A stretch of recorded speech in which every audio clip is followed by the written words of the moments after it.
Okay, so for today's video na to mga idol no, nag-rewiring ta og kuan Yamaha NMAX. So mao ni hang wiring gigamit. Okay. So mao ning wiring gigamit mga idol, speaker wire gamit sa auxiliary lights ug sa busina. So karon atong giilisan og automotive wire number 16. Then ang relay atong giilisan og Bosch relay, made in Portugal. Then socket is heavy duty. Katong ceramic. Okay. So atong testingan. So naa ni siya kanang passing light. So atong gihimuan ni ang mino niya. Ang mino niya gi-convert nato og passing light. So kung dili siya mag-andar, mo passing ka. Dili mo function ang passing. So ang mo function ang mino. Okay? So mino.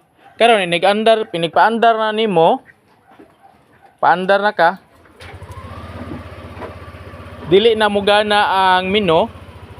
So ang mino dili na mugana na ang passing. So passing light. So gihimo na tong passing switch. Okay. So okay.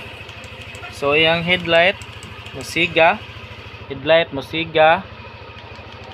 Then ang auxiliary lights. Kung magsiga ang auxiliary lights, okay, magsiga, yan mo passing ka. So dili na siya mugana.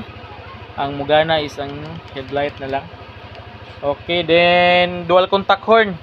So busina, stocks. Kung mag-stocks ka, dili mo passing ang auxiliary lights. So wala.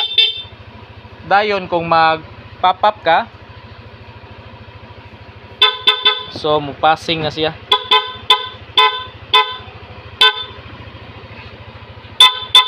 Okay.